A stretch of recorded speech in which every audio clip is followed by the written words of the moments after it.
Welcome to Finance Magnates Executive Interviews once more. Thank you for joining us. We have today ATFX Connect Chairman and Head of Australia, APAC.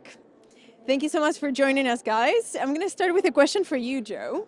Can you tell us what is currently the situation of ATFX in APAC? What's the strategy? Yep. In fact, when we mentioned about ATFX Connect institutional arm of ATFX, we literally as you may know, we start in 2018, launched the ATFX Connect brand to the institutional business via prime brokerage business agency model. And throughout these couple of years, we improved quite a bit. And one of them, of course, is we acquire Rakuten Australia from last year.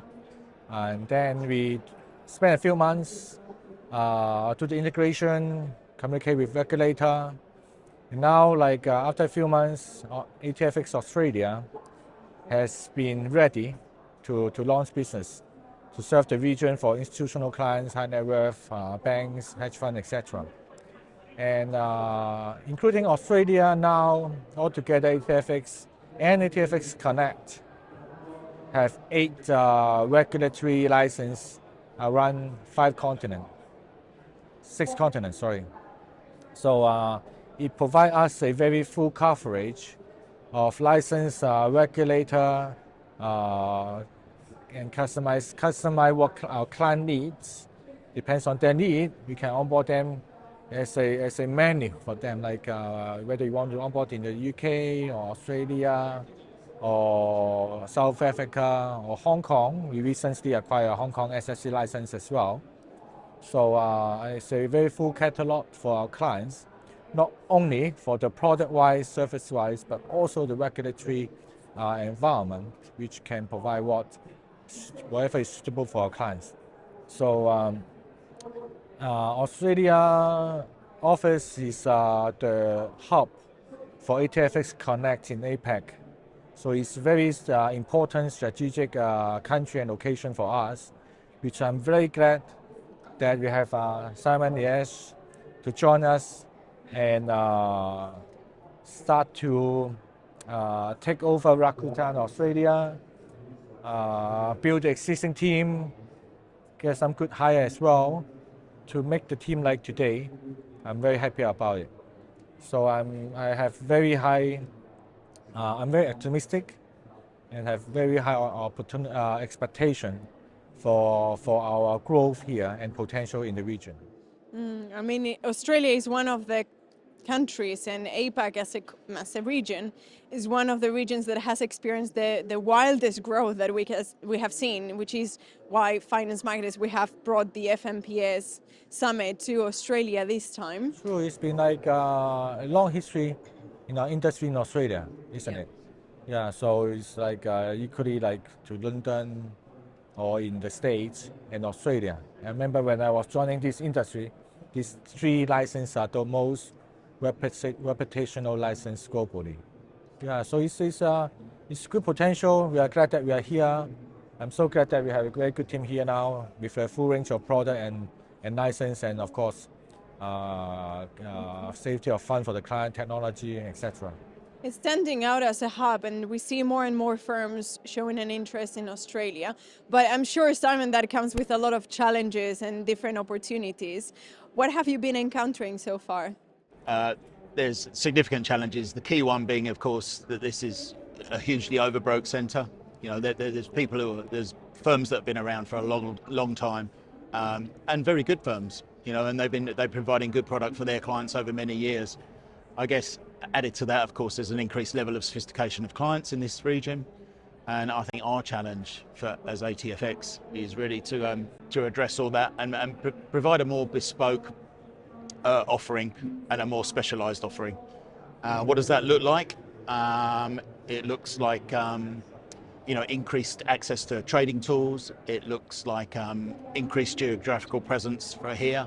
I think we're lucky in a sense that we've got Joe's support here, that we have no barrier to border in terms of covering APAC, because that's where we see a significant amount of our growth.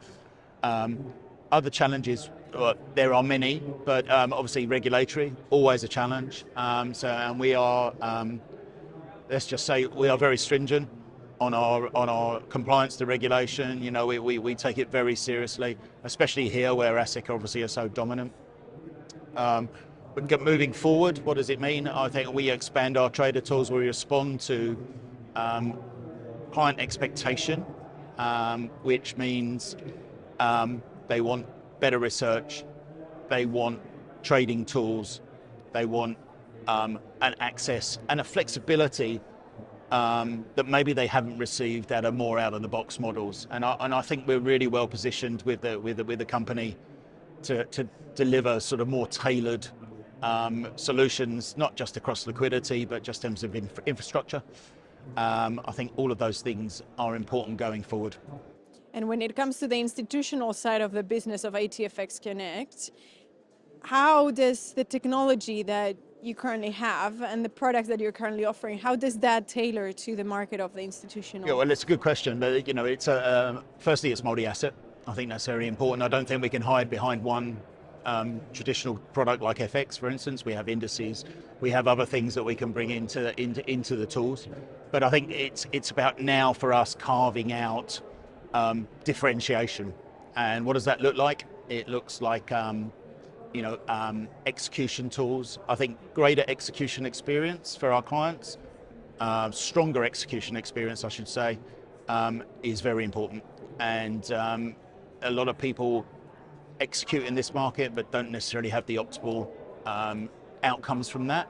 I think it's our job to improve that continuously. And some of the work we've been doing with partners like Price On, 1.0, Trader Tools, I think that will that can only actually be better for our clients as well as us. I think there's other things. I think geographical expansion, as I've said, is very important to us.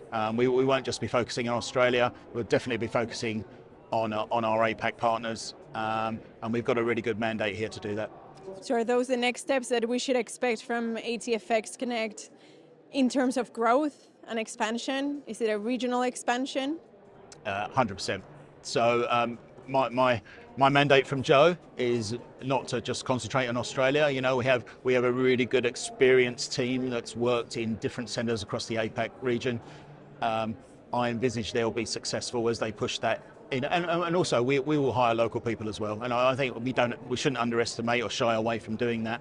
It's whilst it becomes a regulatory risk, I think we can manage that as well. We're very strong at that.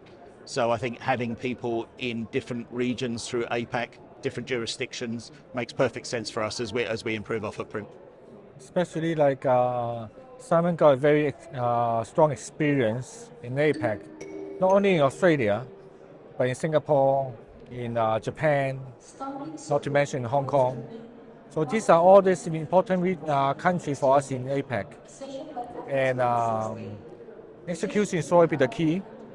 And last year we've been investing quite a lot to the upgrading with changing to our server to Equinix globally to cross over our liquidity as well as execution, which I think like client can very easily feel the difference of execution advantage that we have.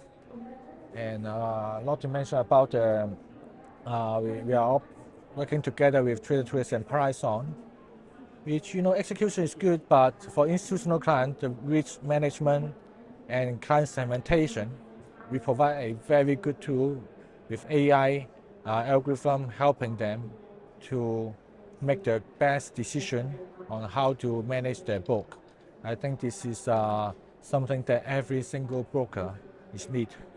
So we have all these tools now together with execution, super strong team, very good service.